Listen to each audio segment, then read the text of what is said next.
जब आप नई नई जॉब में जाते हैं या फिर पहली बार बजट बनाने की कोशिश करते हैं तो मन में कई बार ये सवाल आता है कि आखिर शुरुआत कैसे की जाए। तो आज के इस वीडियो में हम इस विषय पर चर्चा करेंगे कि आखिर किस प्रकार हम अपने बजट को बना सकते हैं, किस प्रकार से अपने बजट को एक पॉजिटिव बजट में या फिर सरप्लस बजट में कन्वर्ट करें और उसके लिए वो कौन सी टेक्निक है जिसे इस्तेमाल किया जाना चाहिए। आज टोटल 8 स्टेप्स में हम इसको जानेंगे। तो आइए बिना देरी किए हुए आज की इस वीडियो में जानते हैं अपने बजट को किस प्रकार से बनाएं। अगर आप पहली बार अपना बजट बना रहे हैं या फिर अपना बजट बना के थक गए हैं और आप उससे इस्तेमाल सही तरीके से नहीं कर पा रहे हैं तो निश्चय ही आपको ये वीडियो आपको हेल्प करने वाली है। बजट बनाने की प्रक्रिया में नियम नंबर 1 कहता है कि सबसे पहले आप अपने फिनेंशियल स्टेटमेंट्स को कलेक्ट करें। जी हाँ, फिनेंशियल स्टेटमेंट्स को कलेक्ट करने का मतलब है कि वो सारी चीजें, वो सारे डॉक्यूमेंट कलेक्ट करें जिसमें आप पैसे का आदान प्रदान करते हैं, लेन देन करते हैं। चाहे कहीं से वो सैलरी क्रेडिट होती है या फिर कहीं से वो अमाउंट कहीं किसी के पास जाता है। इसका सबसे पहला सोर्स है आपका बैंक स्टेटमेंट। बैंक स्टेटमेंट को आप कलेक्ट कीजिए, यानी कि सारे डाउनलोड करके रख लीजिए। अच्छी जानकारी के लिए बेहतर है आप कम से कम 6 महीने या कम से कम 1 साल का बैंक स्टेटमेंट कलेक्ट कीजिए। इसके अलावा सारे बिल्स आप जमा कीजिए, जो भी बिल्स आपने पे किए हैं कहीं को हार्ड कैश के रूप में या किसी तरीके से आपने पे किया है तो वो बिल्स सारे जमा कीजिए। और इसके अलावा अगर आपका कोई मंथली एक्सपेंस है या कोई मंथली इनकम है जो कि आपके डायरेक्ट अकाउंट्स में नहीं आते हैं, सारी चीज़ों का बिल इकट्ठा कर लें। अब आगे बढ़ते हैं अपने नियम नंबर 2 में। नियम नंबर 2 में सबसे पहले अपने एक्सपेंसेस को लिखना शुरू करें। एक्सपेंसेस में वो सारी चीजें आती हैं जिसमें आप किसी न किसी को अपने पैसे देते हैं, जैसे कि आपका हाउस रेंट हो सकता है, आप जिस घर में रहते हैं उसका मेंटेनेंस फी हो सकता है, आपके ट्रांसपोर्टेशन का चार्जेस हो सकते हैं, जैसे आप पब्लिक ट्रांसपोर्ट यूज करते हैं या फिर कार के लिए पेट्रोल खर्च करते हैं या फिर आपका कोई ईएमआई है वो ईएमआई कैलकुलेट करेंगे। इसके अलावा आपके फूड बिल्स, जैसे कि आप मंथली ग्रॉसरीज लाते हैं या फिर वीकली बेस पे आप डाइनिंग आउट के लिए कहीं बाहर जाते हैं, मंथली बेस पे आप डाइनिंग आउट के लिए कहीं बाहर जाते हैं, उसके बिल्स कलेक्ट करें। इसके अलावा हेल्थ इंश्योरेंस वगैरह अगर आपने ले रखा है, इसके अलावा डेट मैनेजमेंट, यानी कि अगर आपने कोई कर्ज ले रखा है, कोई लोन ले रखा है या फिर कोई क्रेडिट कार्ड का पेमेंट बाकी है, उनकी चीज़ों को लिख लीजिए। इसके अलावा अगर आपने कोई सेविंग इन्वेस्टमेंट प्लान ले रखी जिसमें आप मंथली या क्वार्टरली, हाफ ईयरली या ईयरली पैसे जमा करते हैं तो उसको लिख लीजिए। इसके अलावा हो सकता है कुछ एंटरटेनमेंट या रिक्रिएशन के लिए आप खर्च करते हैं, जैसे हो सकता है महीने में एक बार आप मूवीज देखने जाते हैं या फिर आप वीक में एक बार कहीं आउटिंग पे घूमने जाते हैं, साल में एक बार कहीं बाहर घूमने जाते हैं। ये सारे खर्च को लिख डालिए। इन सारे खर्चों को एक जगह लिखने के बाद आप कह सकते हैं कि आपने अपने एक्सपेंस को प्रॉपरली लिख लिया है। नियम नंबर 3 में ऑफकोर्स आप अपने इनकम की चीजों को लिखना शुरू करेंगे। वो सारे तरीके जिससे आपके पास पैसे आते हैं, आपकी सैलरी हो सकती है, अगर आपका कोई घर है जिसको आपने किराए पे लगा रखा है, कोई प्रॉपर्टी जिसको किराए पे लगा रखा है उससे कोई रेंट आता है। इसके अलावा कोई ऐसी स्कीम्स है जिसमें आपको मंथली बेस पे कुछ इनकम आती है, यानी वो सोर्स ऑफ इनकम चाहे वो किसी तरीके से आता हो, फ्रीलांस से आता हो या फिर किसी को आपने पैसे दे रखे हैं इंटरेस्ट पे, उससे कुछ इंटरेस्ट आता है, तो वो सारे सोर्स ऑफ इनकम जिससे आपके पास पैसे आते हैं, इन सबको लिख लीजिए। नियम नंबर 4 बहुत ही महत्वपूर्ण है। अब आपको कंपेयर करना है कि इसमें से कौन कौन से इनकम या एक्सपेंसेस फिक्स हैं और कौन कौन से वेरिएबल्स हैं।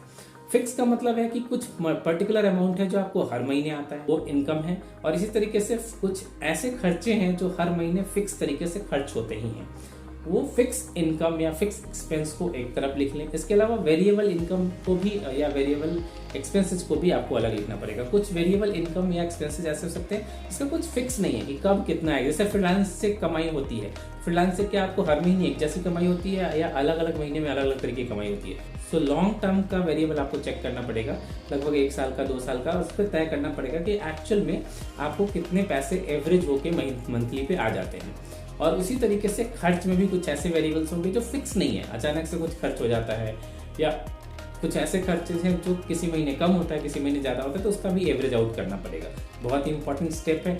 अब आगे बढ़ते हैं स्टेप नंबर 5 में। स्टेप नंबर 5 बहुत सिंपल है। जितनी भी आमदनी के स्रोत हैं उसमें से आप अपने एक्सपेंसेस को माइनस कर लीजिए। माइनस करने के बाद जो बचता है, अगर वो नेगेटिव होता है, मान लीजिए कि आपकी महीने की कमाई 50,000 रुपये है और आपके खर्च 60,000 रुपये हैं, तो ये नेगेटिव हुआ, यानी कि 10,000 के आप नेगेटिव में हैं। और दूसरा तरीका हो सकता है कि आप सरप्लस में है या बजट पॉजिटिव में है, आप 50,000 रुपये कमाते हैं, सिर्फ 40,000 रुपये खर्च करते हैं, तो आप 10,000 रुपये के सरप्लस में हैं, यानी कि पॉजिटिव में है। ये चेक करने के बाद अब बहुत ही इंपॉर्टेंट है आगे के 3 steps, step number 6, step number 7, step number 8। यहां से अब आपकी बजट बनेगी। अभी तक जो थी वो बजट की प्लानिंग का हिस्सा था, अब बजट बनाने का हिस्सा। बजट बनाने के लिए अब स्टेप नंबर 6 में चलते हैं। स्टेप नंबर 6 कहता है make a goal sheet. Goal sheet बनाइए। गोल शीट का मतलब है कि आप अपने पैसे को कहाँ कहाँ बनाना चाहते हैं, लगाना चाहते हैं या उसे बड़ा करना चाहते हैं। जैसे कि आप क्या लिस्ट बना सकते हैं, अपनी इन्वेस्टमेंट की प्लानिंग कर सकते हैं कि कहाँ कहाँ आप इन्वेस्ट करेंगे, ताकि आप एक समय के बाद एक पर्टिकुलर रेट ऑफ इंटरेस्ट पे पैसे आपके वापस आने लगे। मे बी आप इसको रिटायरमेंट प्लान बोल सकते हैं कि आप एक समय के बाद जब पैसा ना भी कमाएं तो कितना पैसा आपको आते रहे। तो आप रिटायरमेंट की प्लानिंग कर सकते हैं। आप इमरजेंसी फंड की प्लानिंग कर सकते हैं कि ऑल ऑफ अ सडन अचानक से कुछ बड़ा खर्च आ गया कि आपको बहुत पैसे खर्च करने हैं, तो उसके लिए आपको एक इन्वेस्टमेंट प्लान बनानी चाहिए। इसके अलावा आप डेट मैनेजमेंट, यानी कि अगर आपने ऑलरेडी कोई कर्ज ले रखा है, कोई क्रेडिट कार्ड पे आपने पेमेंट कर रखा है, उसको पे बैक करना है, अगर आपने कोई लोन ले रखा है उसे चुकाना है, तो उसकी भी प्लानिंग करनी पड़ेगी कि हर महीने आपको कितना चुकाना चाहिए।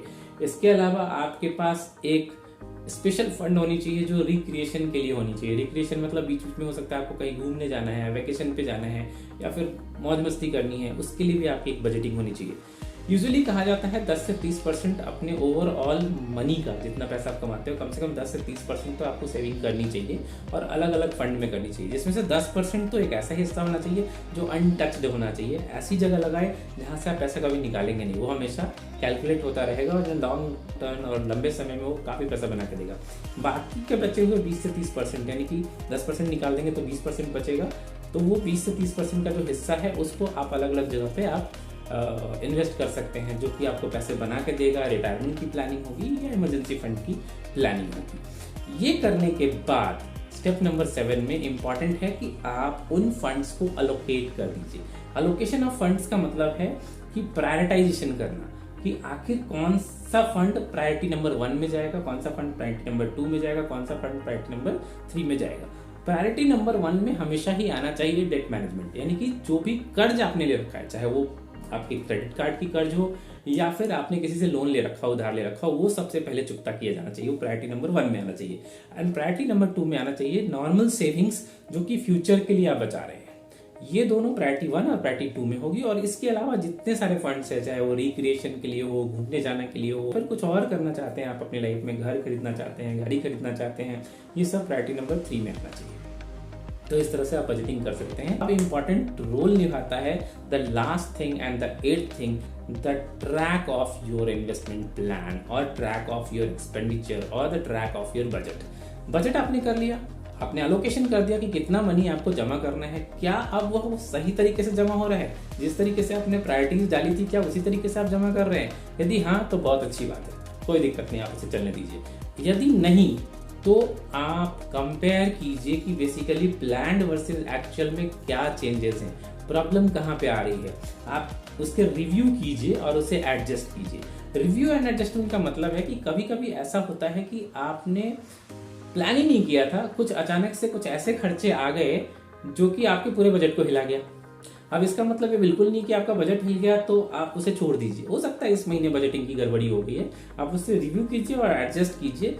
इस मामले में थोड़ा फ्लेक्सिबल रहिए, क्योंकि बजट चीज ही ऐसी है, आप जो प्लान करके चलते हैं उसमें थोड़ा ऊपर नीचे होता है। इसीलिए फाइनेंशियल एक्सपर्ट्स ये कहते हैं कि इमरजेंसी फंड भी जमा करनी चाहिए। एक आपके पास इन्वेस्टमेंट प्लान होनी चाहिए जहाँ पे आप इमरजेंसी के लिए फंड रखेंगे। लेकिन अगर आपने पहली बार शुरू किया, इससे पहले कभी बजटिंग करी नहीं है, तो ऑफकोर्स आपके पास इमरजेंसी फंड भी नहीं होगी। तो ये फ्लेक्सिबिलिटी आपको रखनी पड़ेगी। हो सकता है कि इधर उधर बजट हो जाए, उसे रिव्यू कीजिए और रीएडजस्ट कर लीजिए, यानी कि वापस से अमाउंट का रीअलोकेशन कीजिए जितना अमाउंट आपके पास बचा हुआ है फॉर दैट मंथ, और नेक्स्ट मंथ वापस से अपने प्रीवियस प्लान में चले जाइए। और ये प्रक्रिया हमेशा ही लगातार चलती रहेगी। Comparing the plan versus actual budget, then review and adjustment and being flexible at our actual budget. Whatever budget we have done, उसमें फ्लेक्सिबल होना बहुत जरूरी है। तो उम्मीद करता हूँ ये वीडियो आपको पसंद आया होगा और आपको हेल्प करेगा इनिशियल बजट बनाने में। ऐसे ही बेहतरीन वीडियो देखने के लिए मेरे वीडियोस पे बने रहिए। जब तक मैं आपके लिए अगला वीडियो लेके आऊँ, तब तक के लिए आपको नमस्कार, जय हिंद, वंदे मातरम।